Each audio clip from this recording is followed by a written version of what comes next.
সাহেব, আপনাকে 51 একর থেকে উচ্ছেদ করার জন্য বাংলাদেশ হাইকোর্ট বিভাগ, সুপ্রিম কোর্ট আপিল বিভাগ থেকে রায় দেওয়ার পরও আপনারা উচ্ছেদ করতে পারেন নাই।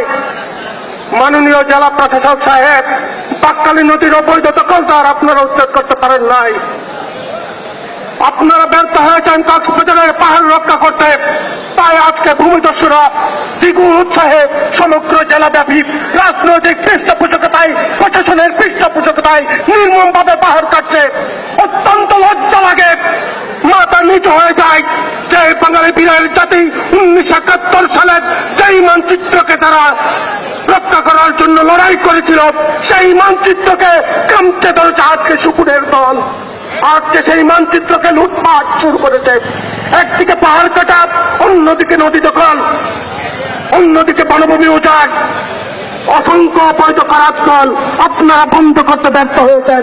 আপনাদের নাকের ডগায় চতুর্থ অসংখ্য ইট ভাটা, যেখানে কয়লা পুরানোর কথা থাকলেও সেখানে কাঠ পুরানো হচ্ছে।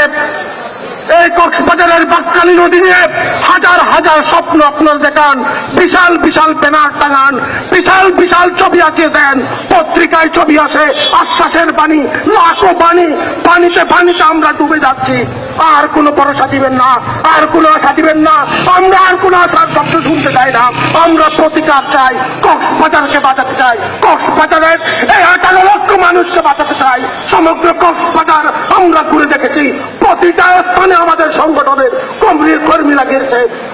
সেই পেকুয়াতে আমরা গত পরশু সমাবেশ করেছি, সেখানে কারা পাহাড় কাটছে, সরকারি দলের ইন্ধনে পাহাড় কাটা হচ্ছে।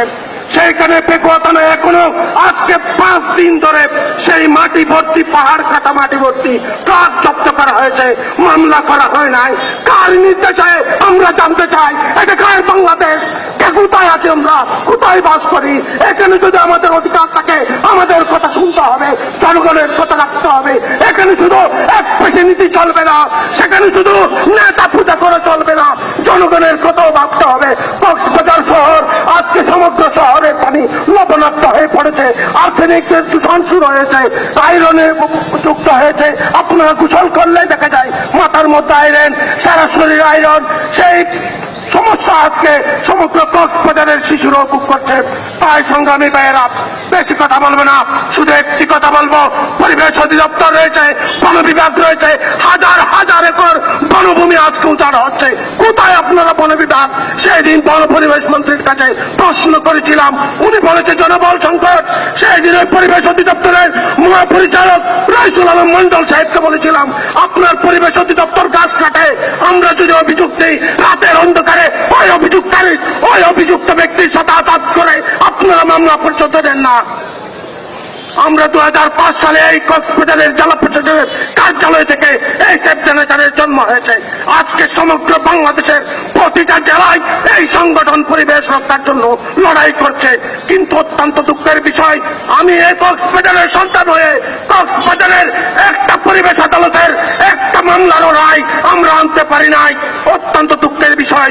সেই সাথে আরো একটি কথা, এই কক্সবাজারে গত 10 বছর ধরে একটি চক্র সমগ্র জেলা জুড়ে পাহাড় ধ্বংস করছে। এই পাহাড় ধ্বংসের কারণে যেমনি ভাবে এই কক্সবাজার শহরের এই যে পানি, কাবার পানির স্তর নষ্ট হয়ে গেছে, তেমনি ভাবে এই কক্সবাজারে জমিগুলো তার ফসল হচ্ছে না।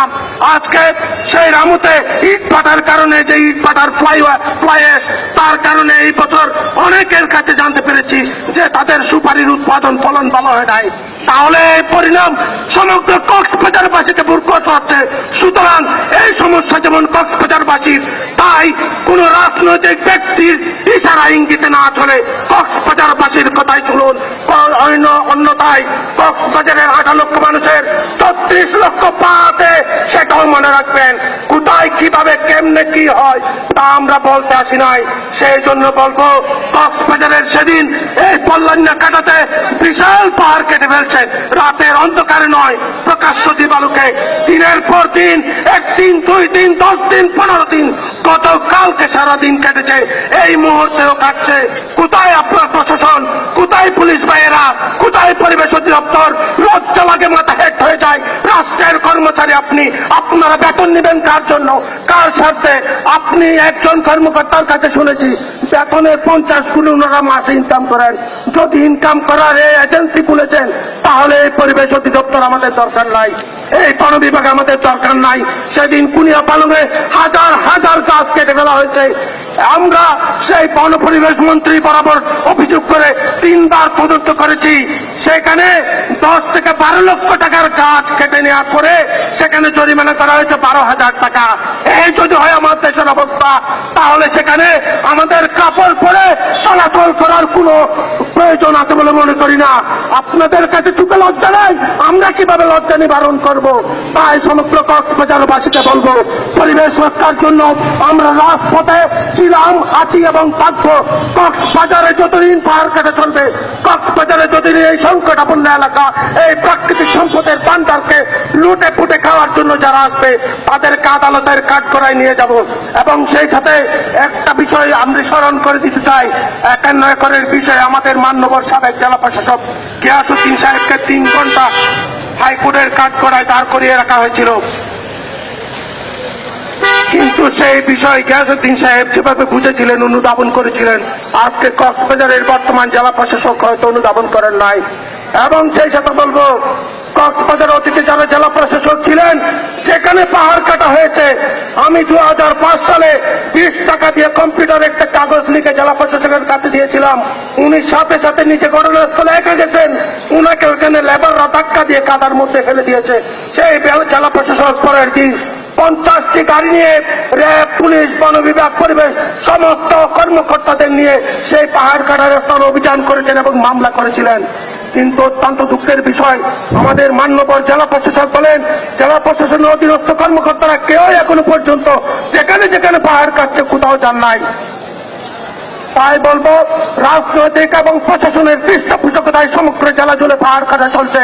অবিলম্বে এই পাহাড় কাটা বন্ধ করে এবং চিহ্নিত অপরাধীদেরকে দৃষ্টান্তমূলক শাস্তি না দিলে আমরা কক্সবাজারের লাগাতার আন্দোলনের হুঁশিয়ারি দিচ্ছি। এবং সেই সাথে অত্যন্ত কষ্টের বিষয়, আজকে আমরা মাননীয় প্রধানমন্ত্রী বরাবর স্মারকলিপি দেওয়ার কথা ছিল। একটি রাজনৈতিক দলের চিহ্নিত কিছু পান্ডারা আমাদের এক ছোট ভাইয়ের কাছ থেকে সেই স্মারকলিপির কপিগুলো তারা লুট করে ছিনতাই করে নিয়ে গেছে। আমরা আজকে ডিসির কাছে কি নিয়ে যাব? মুখে কথা বললে সেটা তো উনি আধা ঘন্টা পরে ভুলে যাবেন। তা আমরা কার কাছে প্রতিবাদ চাইবো? কার কাছে আমরা বিচার চাইবো? তাই কক্সবাজারের মানুষের কাছে বিচার দিচ্ছে। এই প্রশাসন ভুল করছে, এই রাষ্ট্রযন্ত্র ভুল করছে, এই সরকার ভুল করছে। মাননীয় প্রধানমন্ত্রী, আপনি green piece of the earth পুরস্কার নিয়েছেন, সেই দিনও পানি সম্মেলন থেকে আপনি এসেছেন আপনার জীবনের নিরাপত্তা নিয়ে, তবুও আপনি গেছেন। কিন্তু এত বড় বড় পদক নিয়ে প্যারিস জলবায়ু সম্মেলনে আপনারা যান, কিন্তু নিজের দেশের পরিবেশ রক্ষা করতে ব্যর্থ হন, তা আমাদেরও লজ্জার বিষয়। তাই সমগ্র কক্সবাজারের মানুষের কাছে আকুল আবেদন জানাচ্ছি, এই ভূমিদস্যু, এই পাহাড়দস্যু চিহ্নিত দুষ্কৃতিকারীদের অবিলম্বে গ্রেপ্তার পূর্বক দৃষ্টান্তমূলক শাস্তি দেওয়া হোক। এই বলে আমি আমার সংক্ষিপ্ত বক্তব্য শেষ করছি। ধন্যবাদ সবাইকে। সম্মানিত উপস্থিতি, দীর্ঘক্ষণ আমাদের সাথে সময় দেওয়ার জন্য save the nature of Bangladesh Cox's Bazar জেলার পক্ষ থেকে সবাইকে ধন্যবাদ জানাচ্ছি।